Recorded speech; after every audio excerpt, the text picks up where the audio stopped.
Guys, welcome back to my YouTube channel. So ഇന്ന് നമ്മളൊരു അമ്പലത്തിൽ പോകണം ഗെറ്റ് റെഡി വിത്ത് മീ ആട്ടോ കാണാൻ പോകുന്നത്. ഗെറ്റ് റെഡി വിത്ത് മീ അല്ല, ഒരു മിനി ബ്ലോഗ് എന്ന് തന്നെ പറയാം. ഹെയറൊക്കെ പാരഷൂട്ട്, മുഖത്തിന് നാൽപ്പാമരത്തി, എന്നാൽ പൊലിവാകട്ടെ അങ്ങോട്ട്. അപ്പോൾ കുളിച്ചെത്തിയിട്ടടാ റെഡി ആയിട്ടോ. ഹെയർ ചേഞ്ച് വരുത്തണമെന്ന് തോന്നി ഗൈസ് ലാസ്റ്റ്. അപ്പോൾ ഞാൻ ഹെയർ ഒന്ന് മാറ്റി. പിന്നെ നമ്മൾ ഓട്ടോയിലോട്ടോ പോകുന്നത്. ഇതാട്ടോ ഗൂഡല്ലൂർ ടൗൺ. ഈ കാണുന്ന അമൃത ഫാൻസിലോട്ടോ പണ്ടൊക്കെ ഞാൻ ഫാൻസി ഐറ്റംസ് വാങ്ങിക്കൊണ്ടിരുന്നത്. നമ്മൾ അങ്ങനെ തന്നെ അമ്പലത്തിലോട്ട് എത്തി. അമ്പലത്തിൽ ഭയങ്കര തിരക്കുണ്ടായിരുന്നു. സോ നമ്മൾ പോണ സമയമാകുമ്പോൾ തന്നെ നമ്മുടെ നട അടച്ചിരുന്നു കേട്ടോ. അതുകൊണ്ട് നമ്മൾ അവിടെ തന്നെ പ്രാർത്ഥിച്ച് ഒന്നും നോക്കിയില്ല. പിന്നെ നേരെ ക്യൂലോട്ട് നിന്നു ഗൈസ്. ഇവിടെ ആണെങ്കിൽ ഒട്ടുമൊത്ത ഗൂഡല്ലൂർ ജനങ്ങൾ ഇവിടെ ഉണ്ട് കേട്ടോ. ഞാൻ ഫസ്റ്റ് ടൈമാണ് ലൈനിലൊക്കെ നിന്ന് ഫുഡ് മേടിക്കുന്നത്. ഞാൻ അമ്പലത്തിൽ ഇതിന് മുമ്പും ഈ അമ്പലത്തിൽ ഞാൻ വന്നിട്ടുണ്ട്. പക്ഷേ ഈ ഒരു എക്സ്പീരിയൻസ് എനിക്ക് ഫസ്റ്റ് ടൈം ആയിരുന്നേ. അത് കഴിഞ്ഞിട്ട് കുറേ കാത്തിരുന്ന് വയ്യാണ്ടായി ഗൈസ്.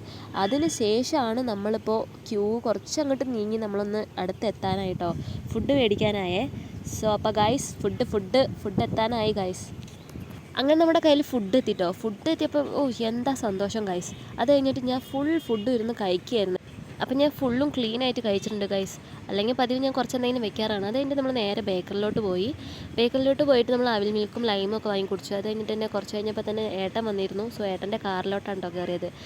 അപ്പോൾ എൻ്റെ ഈ വീഡിയോ ഇഷ്ടപ്പെട്ട എല്ലാവരും ലൈക്ക് ചെയ്യുക, ഷെയർ ചെയ്യുക, അതേപോലെ സബ്സ്ക്രൈബ് ചെയ്യുക, അതേപോലെ കമൻറ്റ് ചെയ്യുക. അപ്പോൾ ആയിക്കോട്ടെ ഗൈസ്, പിന്നെ കാണാം.